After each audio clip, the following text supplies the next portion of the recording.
Total Screen proudly presents their official podcast, On Screen, with your hosts, Tyson Gifford and William Roerig.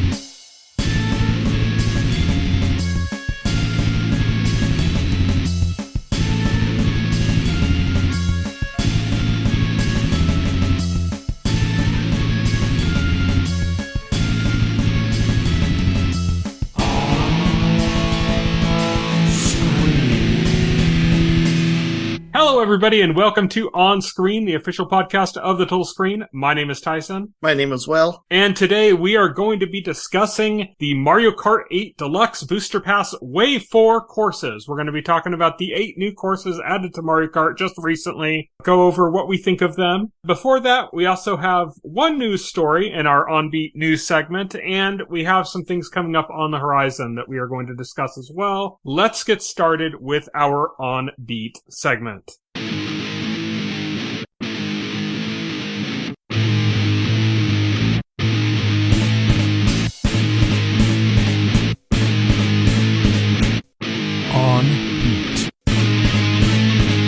On Beat is where we talk about the week's news. This news story is actually just slightly older than a week. This happened before we recorded our last podcast, but we just didn't have time to fit it in with everything else that we had to talk about. So we're doing it here. James Gunn is now officially directing Superman Legacy. We had known before that he was writing it, or that he had already written it, I guess. But we didn't have him on board as a director. And then we had all that stuff, about Peter Safran, saying that you should direct it, James Gunn. James Gunn being like, oh, I don't know. He probably knew all along that he was going to direct it. But now it's happening. Are you excited for Superman Legacy? Yeah, I'm excited. I'm excited to see what a James Gunn Superman movie is going to look like. It's interesting because James Gunn commented on Twitter confirming previous rumors that went around that he was offered a Superman movie a while ago, but he declined it. And he expanded on that this time in explaining why he chose to direct. He said he declined Superman because he didn't feel like he had a particular in with the material that he felt was unique enough for him to tell. But he feels that has changed with this project. He said he wrote this movie because he finally found that in. Yeah, it just shows that James Gunn didn't have confidence in where to take a Superman movie that would be interesting, and now he does. Yes. I mean, he wrote it, so he did when he wrote it, I guess. It's yes. just a matter of he's been convinced to direct it now. Yeah, the whole thing with directing, he expanded on that too. He said he wrote it because he found that in. As for directing, he said something along the lines of, directing is a whole different thing. It's a lot of work and a huge commitment to direct a film, and he didn't know if he would be able to have the energy for that. Yeah, I mean, he's a busy man right now, too, so... Yeah, exactly. So that's why he was hesitant about whether he would direct it, not because he didn't feel strongly about the material that he wrote, but because, it's a lot of work directing a film. Mm-hmm. So the next question is, this is a James Gunn movie. What is the soundtrack theme?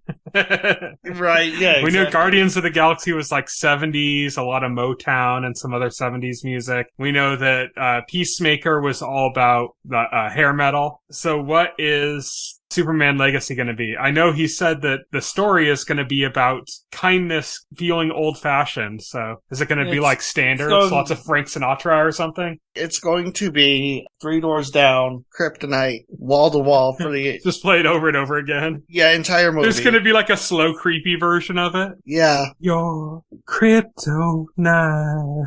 It's all dissident kryptonite version. Yeah, I'm curious as to what that's going to represent with that, because that's always a big part of James Gunn movies. It is. It's got to be something that specifically fits. He might not do that here. It'll all be standards like Frank Sinatra. Yeah. He might not just do that at all. Alright, but that is James Gunn directing Superman Legacy, and that concludes our On Beat segment. And now we're going to move on to On the Horizon. On the horizon. On the horizon. On the Horizon is where we talk about stuff coming up in the next week or so. And we're going to start things off with Great Expectations, a new miniseries adaptation of Charles Dickens' classic book, which is coming on Sunday, March 26th to Hulu. This one is coming from Stephen Knight, not Stephen D. Knight, but Stephen Knight, who was the showrunner and writer for like Peaky Blinders and Taboo. He also did a Charles Dickens thing before because he did an adaptation of A Christmas Carol. Yes. So now he's doing Great Expectations. I take it he's a Dickens fan. Yeah, I think it's interesting. Like, I think Dickens is interesting depending on how it's presented, you know? And Stephen Knight's kind of gritty, you know? Yes. His stuff is kind of gritty. Most of the stuff he makes is like set in a past era, but it often uses like music that's more modern. Like if you remember, like Peaky Blinders used a lot of like music from like the 70s, even though the show took place in like the 20s. Well, yeah, it's not like the characters are listening to that music, so it makes sense. Yeah, no, I just mean like that's kind of like a stylistic thing for Stephen Knight, you know? Right, so yeah, exactly. So I never saw his version of Christmas Carol. That would probably give a pretty good idea of you know what this was going to be I like. forgot that was a thing. Like, I gotta find that and watch it. I'm curious to see what that was like. Yeah, definitely. And that was also a Hulu thing, so. It's such a familiar story, but I'm interested in his interpretation. Yeah, I think watching that might give a good idea of what this is going to be. I mean, the stories are very different. Christmas Carol is very different from Great Expectations storyline-wise, but they're both Dickens, they're both Stephen Knight, and they're both like Hulu originals. You know what I mean? So it's like there's a lot of shared connective tissue in that sense that makes me think like if I watched the Christmas Carol movie he did, I might have a better understanding of what this was going to be. But yeah, I mean, I don't have to wait. It's coming on March 26th. It's only a few days away. Next up, we have Rabbit Hole, which is coming on Sunday, March 26th to Paramount Plus. This is Kiefer Sutherland's new series. It's kind of corporate espionage. It's kind of like 24, but a little less violent, I guess. But it's all the paranoia and, you know, a third of the violence, I guess. Yeah, I mean, good to see Kiefer Sutherland again, I guess. Oh, yeah. Yeah, definitely. I have Paramount Plus, so might as well check it out, I guess. I don't know. There's still a lot of stuff I haven't watched on Paramount Plus, but this looks more interesting to me than, say, like, Tulsa King did, you know? So, who knows? Right, yeah, definitely. Then also on Sunday, March 26th, HBO and Showtime have the return of two of their big series each. So HBO is bringing back Succession, and Showtime is bringing back Yellowjackets. I don't know about you. I know we've both watched one episode of Succession. I don't know if you've watched any more than that. I actually haven't. Probably will. I mean, I liked the episode I watched for Advocates. Like, it's like, I feel bad. Like, I haven't gone back to that. And it's like, from everything I've seen, it's a good show. It's just that it's hard for me to get into a show where you just hate all the characters. Right. Like, there has to be something else to grab my attention. Like, you watch something like a Game of Thrones where there's lots of hateable characters, lots of stuff that you don't like seeing happening, but there's also this huge fantasy environment, there's all this huge war stuff going on. To me, Succession is much like smaller stakes, and that makes it a little bit harder to get into following asshole characters, you know? Some people love that, you know, following characters like that. For me, it's like, I gotta have some kind of, like, relatability to them, even if they're doing bad things, you know? Like, Walter White was relatable, even if he was doing bad things, you know?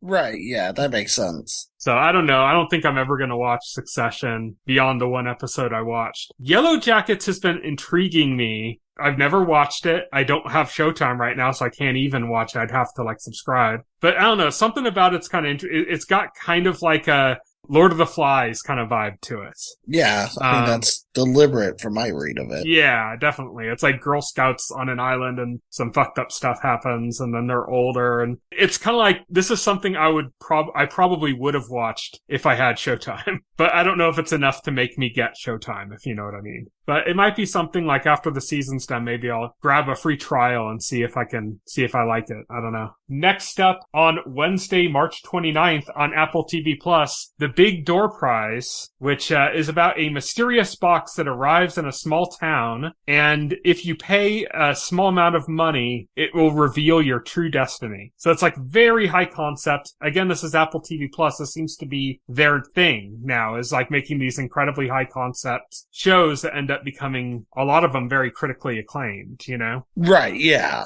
This one stars Chris O'Dowd, who's great, from the IT Crowd. Yeah, I don't know. Don't have Apple TV Plus, but I'll have to pay attention, see if people like this, and if they do, that'll be on my list of shows to watch when that Vince Gilligan show comes to Apple TV Plus, and I have to subscribe. Right, yeah. You don't have Apple TV Plus anymore, do you? I got a free trial, so I have it You again. still have it, okay. Yeah. So this is available to you if you want to watch it. We'll have to see how people react to it, if it's any good or not. Then, on Wednesday, March 29th on the CW, Riverdale returns. I have no idea why this is still going. I thought the whole CW formula was kind of like gone now. It's on its way out. I don't know. Yeah. I don't know like how long Riverdale has left, but yeah, I mean, we'll see. I don't care. Those kids gotta be what, like 73 now? Yeah, right? Yeah. Next up we have Unstable. This is a new comedy series with Rob Lowe playing an eccentric tech billionaire, like very much like an Elon Musk type, with an adult son. And he's a guy that kind of comes up with ideas out of nowhere constantly has like wacky ideas on the way to do things. And everybody's trying to keep up with his eccentricities. And his son gets involved in his business to help him out with something. I don't know really what's going on with that, but that's coming to Netflix on Thursday, March 30th. It's a new Rob Lowe comedy with a weird premise. I don't know. I think the idea of making like a lovable Elon Musk-esque character, like that kind of is past its prime now.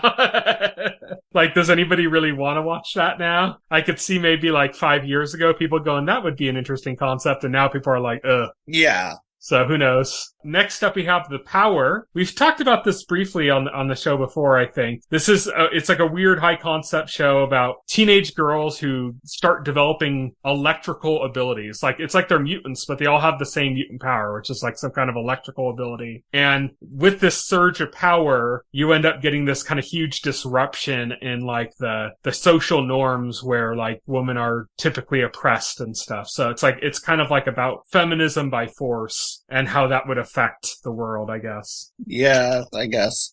It's got, I think, John Leguizamo is in it. It's got like a pretty decent cast. So, I don't know. Very high concept. It depends on if they make it interesting or if they make it preachy. You know, what direction they take. That's coming on Friday, March 31st on Amazon Prime. Now we get to the movies. Tetris, starring Taron Egerton, is opening, I believe, just limited release on Friday, March 31st. It's also coming to Apple TV Plus, though, so you have a way to watch that. Yeah, I'm actually looking forward to watching that. I think it's going to be interesting. And it's also a fascinating story. I read like a magazine article about this whole story, like a really long feature magazine article, like, I don't know, 20 years ago. And I was like riveted. It's a really fascinating story. What other movie this year is going to feature Hiroshi Yamauchi? Yeah. Nintendo Yakuza family head. Yeah. If you're a Nintendo dork, you have to watch this. Yeah. I'm hoping it ends up coming out to the theater by me. I'm not seeing it there yet, so I when I'm looking ahead in my app, so I don't know, but I don't have Apple TV Plus, so this might end up being one of the things I have to add to my list for when Vince Gilligan's show comes to Apple TV. Yeah, there you go. And then lastly, also in theaters, we have Dungeons & Dragons Honor Among Thieves coming also on Friday, March 31st in theaters. I'm excited about this. I think the last clip I saw that got me really, really excited was the one where they had like 5 questions for a dead man before he would return to the dead and be dead forever and no longer reachable. And they did the classic gag of like constantly accidentally asking questions. Until they were out. You know, it's a gag I love. And it gave me kind of almost like I got like kind of Army of Darkness vibes from that scene, even though Army of Darkness doesn't do that gag, but I still got like kind of Army of Darkness vibes. And I like the idea of like a comedic, fun action Dungeons and Dragons take, because to me, that's what it is. When you play Dungeons and Dragons, you're playing with a group of friends. The games are usually kind of weird and funny. And I think that's how it works. I know a lot of people complain. They said it's like the Marvel-ification of Dungeons and Dragons, but it's like go and watch like Critical Role or go like the animated show that they made, like Vox Machina, you know, from Critical Role, or go watch anything like that. Or like there's a book series I read that's kind of like a Dungeons and Dragons Dragons-esque game with like a story based around that. And it is the same way. It's like, it's funny. You know, there's like some dramatic moments and stuff, but it's funny because that's what makes sense because it's based on a game where people sit around a table and drink Mountain Dew and fucking roll dice and have a good time. Yeah, exactly. This is the tone that a Dungeons and Dragons movie should have. It should be fun, you know, like this. So I'm actually kind of excited to see this. But that's it for our On the Horizon segment, and that leaves only our final segment, full spoilers.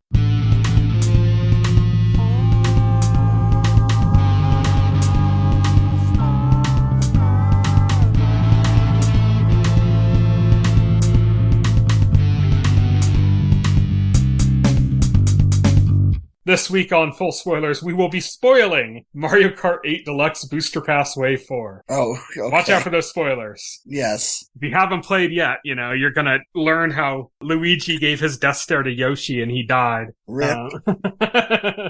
No, we got Yoshi. We got 8 new tracks, and we're going to go over and talk about them. We've got 2 cups, the Fruit Cup and the Boomerang Cup. So let's start with the Fruit Cup. The first track, Amsterdam Drift from Mario Kart Tour. What did you think of this track? I mean, it's a decent track. The stuff outside of the city is pretty, like when you go through the big flower fields and stuff. Yes. You know? I think the tour tracks are pretty. I think they're nice tracks. They seem to be mostly based on real-world cities, which makes them unique. You got 3 of them this time. Yeah, you got 3 tour tracks in this 8-course set, so... I had a complaint to make about the tour tracks, and I wasn't sure where to put it. I'm just going to put it here. Okay, put it here. They're doing something, and I like it, what they're doing, I just don't like how they're doing it, which is that they're making it so that as you go around multiple laps of the tour tracks, they kind of change, like certain paths get blocked off and you have to take other paths. I like the variety of that. I kind of wish instead of that you just were able to choose alternate paths, kind of like that one Yoshi course from the original lineup, you know, where you can kind of take like 20 different routes that are pretty close or similar, but like you could take different directions to get there, you know? I like that a lot more than what they're doing by blocking it off. And the reason I really don't like the way they're blocking off parts of the track in this is that they're like soft blocking them. Like they're not blocking them by having an environmental thing in the way that blocks you from going. They're like literally putting like an invisible wall with just like an arrow sign saying go this way, like a hologram arrow sign. And if you accidentally slide just even slightly into that sign, it's like you go off a cliff because like it'll literally pick your cart up and replace it back down. It's really annoying. I hate that.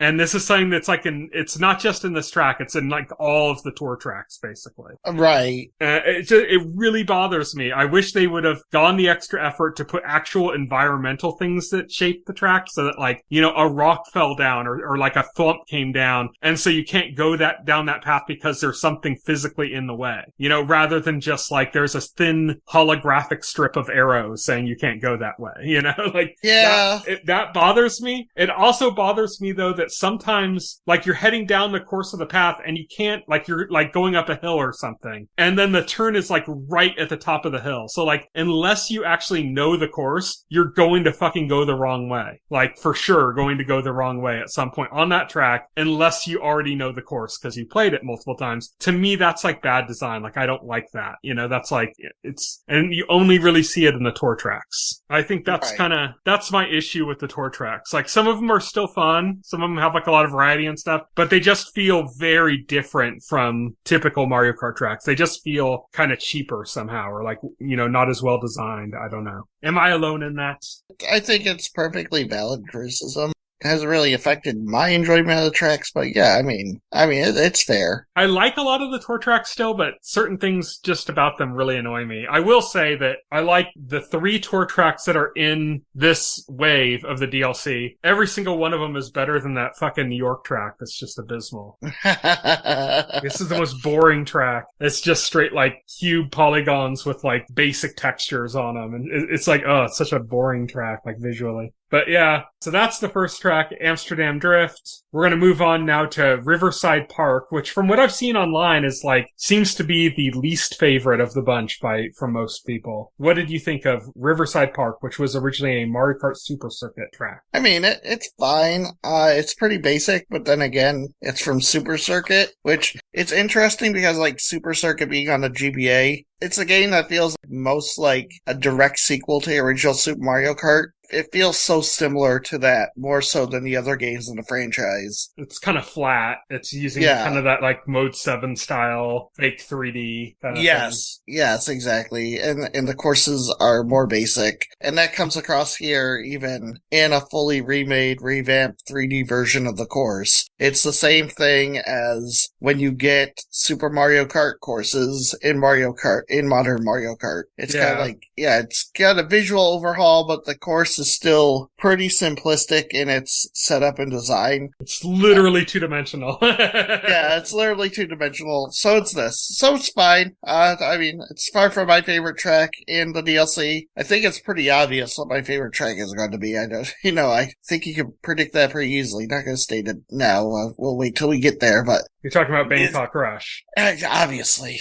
Can't get enough of that. I mean, it's not this one. Our next track is DK Summit. This is a fun track. I like the downhill snow, like the skiing type courses in Mario Kart. I really like the other DK Mountain, I think it's called, the one where it's like a continuous track that goes all the way down. I really dig that one. This one I don't think is as good as that. Mm-hmm. It's still pretty fun. It was initially really annoying because there's lots of parts where it doesn't stop you, but it slows you down. And going slow in Mario Kart is like excruciating. It's like you'd almost rather just, get hit with a fucking blue shell and knocked off of a curve than get slowed down. And Mario, it's just such a buzzkill when you get slowed down. But yeah. There are parts in this where like, the first couple times you play this track, you're gonna like go right into this heavy snow and then you're just like grogging through it and it's annoying as hell. But once you kind of know that those are coming up and you kind of can swerve around them and stuff, it's a pretty fun track, I think. Yeah, it's a pretty fun track. And also, like, it's winter themed.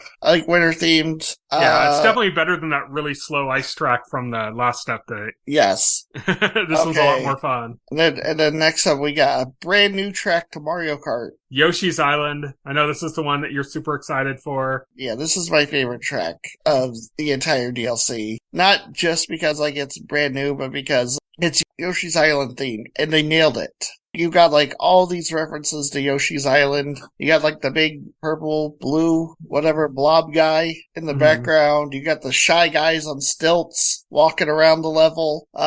You got all kinds of stuff. The music is a classic Yoshi's Island track. It doesn't even start out with, like, the typical starting theme for Mario Kart tracks where it goes do-do-do-do-do-do.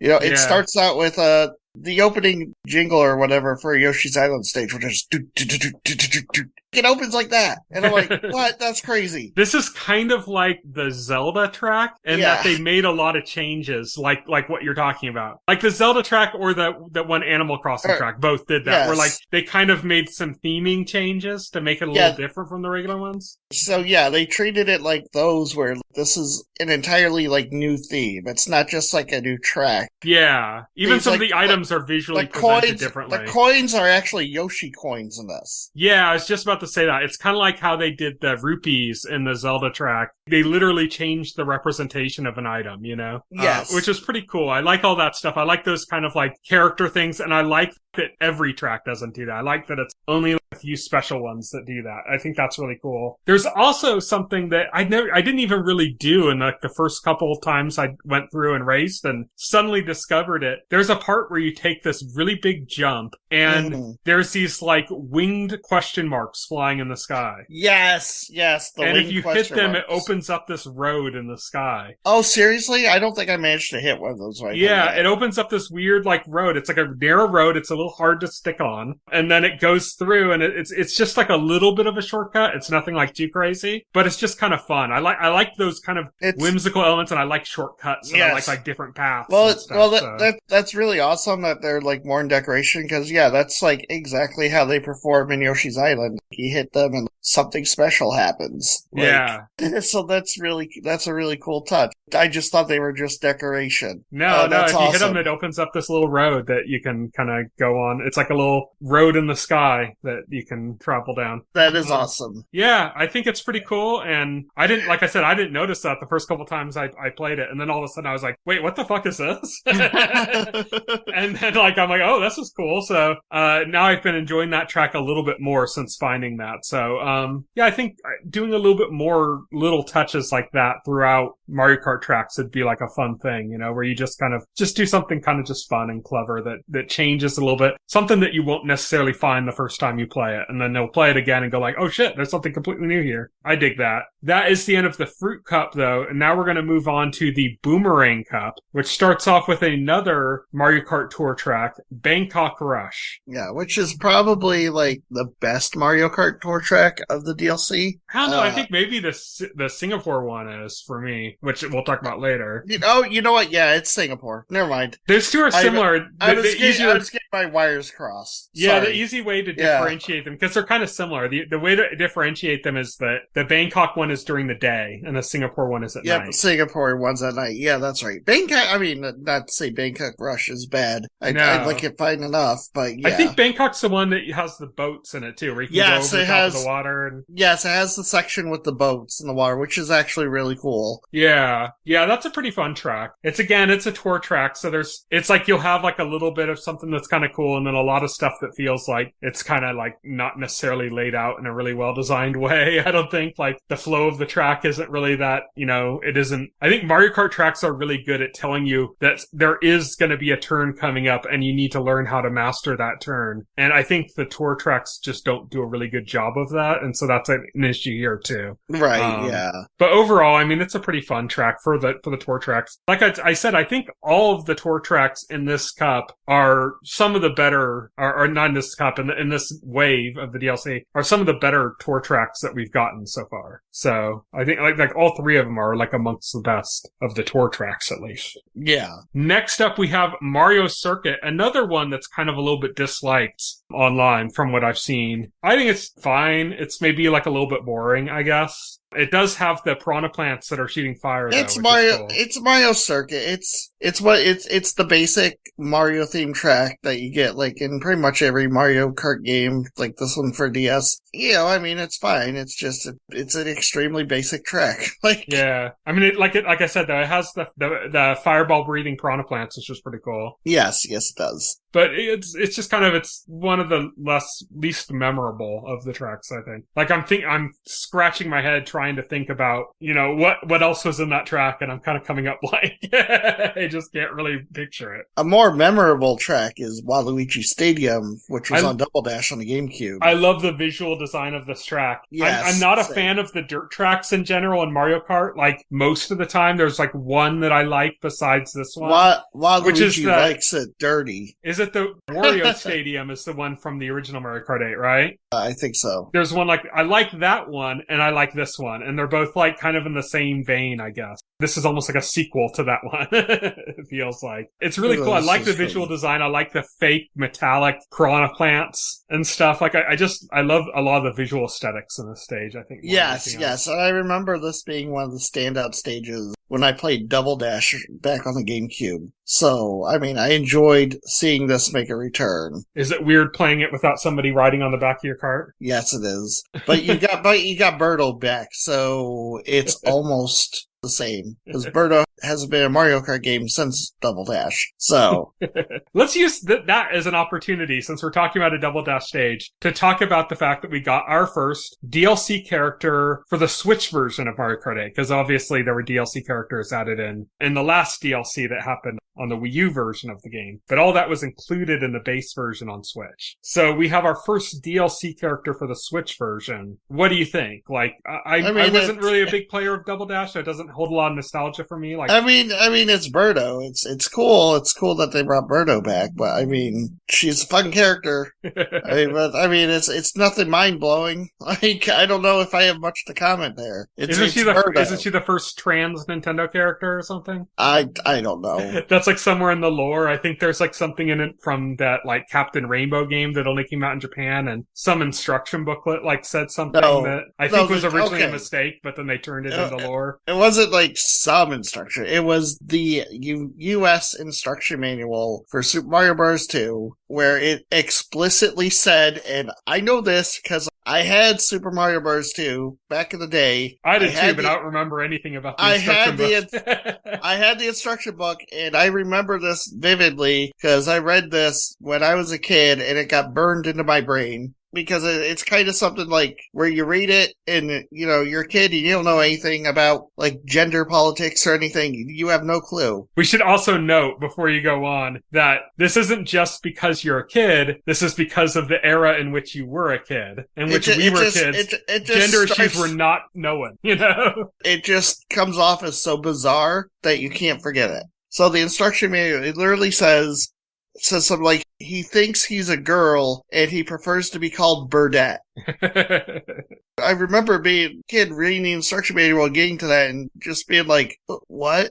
It's funny how Nintendo is like ahead of the times with that, but at the same time a little transphobic. Because they're like, he thinks she's a girl, you know? If you read that in modern context, it's like it reads a little transphobic, except it's not in modern times that this came around. This is from the 80s, and at that time, this is something that was kind of like an unknown subject area. Well, apparently that concept did not come from Nintendo of Japan, so it's unknown where the person doing the instruction manual for the US version of Super Mario Bros. 2 or Doki Doki Panic.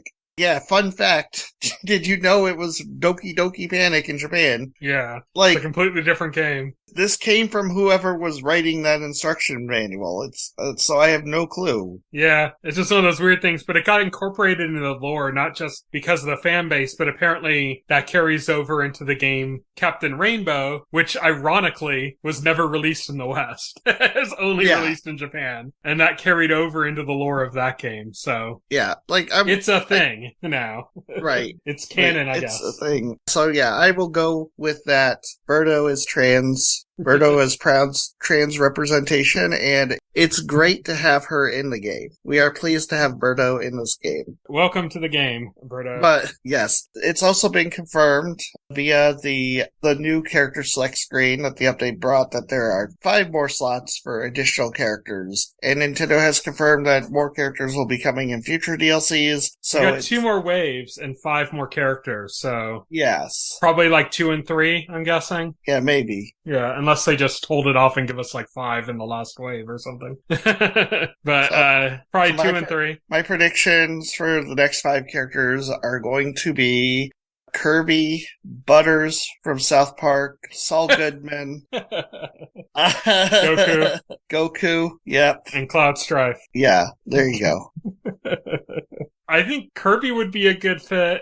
I wonder if they would put in some other Nintendo characters, because they already did, for the Wii U DLC, they already did like Zelda, or Link, you know? They did Link and, somebody from Animal Crossing, I think Isabelle? Isabelle, yeah, Isabelle. Yeah. So they could have the Doom guy, so Isabelle's friend could be there with.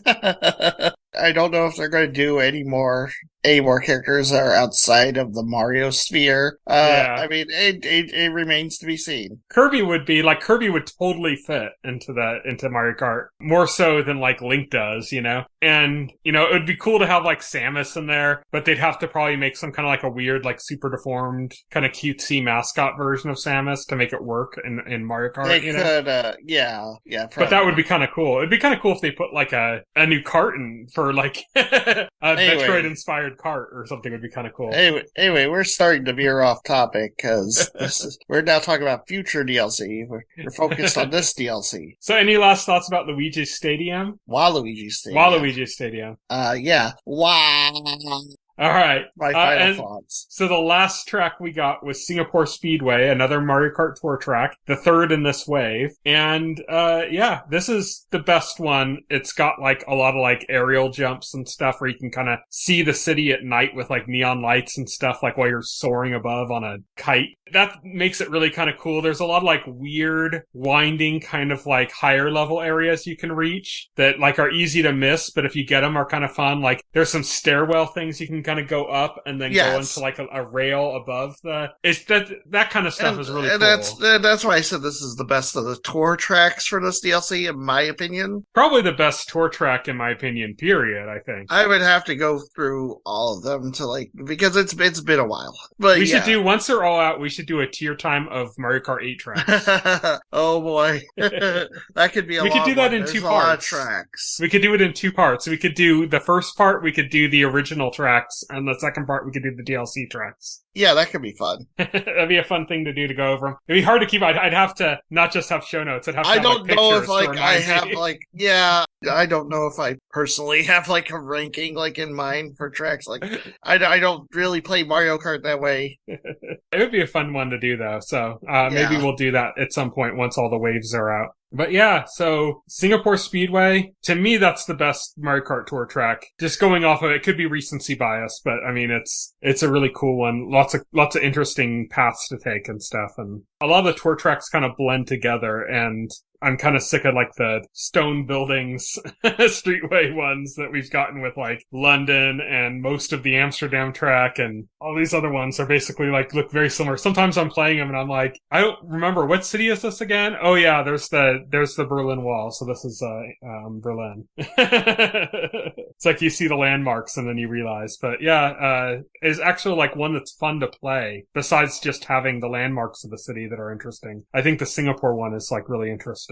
Yeah, well, definitely. That is it for our Mario Kart 8 Deluxe Booster Pass Wave 4 discussion. So that's it for our full spoiler segment. That's it for our podcast this week. This is, I think, the first time going into next week, we don't have a plan for what we're doing next week. We'll figure that out, but usually we tell you what's coming up next week, but we haven't nailed that down. Find out next week. Yeah, next week you'll be surprised with what we happen to be covering, which we don't even know ourselves yet. But thank you, everybody, for listening. You can follow me on Twitter. I'm at Tyson Gifford. You can follow Will. He is at Voxel Hero. You can check out our Facebook page and our website, thetotalscreen.com. If you go to our website and open up a container story for this podcast, you will find all of the available links that you need to our SoundCloud page, to our Facebook page, all that kind of stuff. It's all there. Our YouTube channel. You can subscribe to this podcast through your podcast plan of choice, like Apple Podcast or Pocket Cast, and you can get the entire backlog of our podcast on our YouTube channel.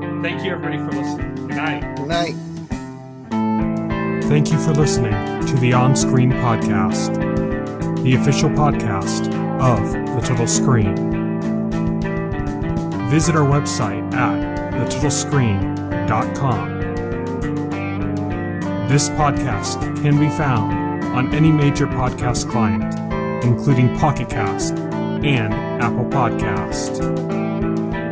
The entire backlog of this podcast and other content can be found on our YouTube channel.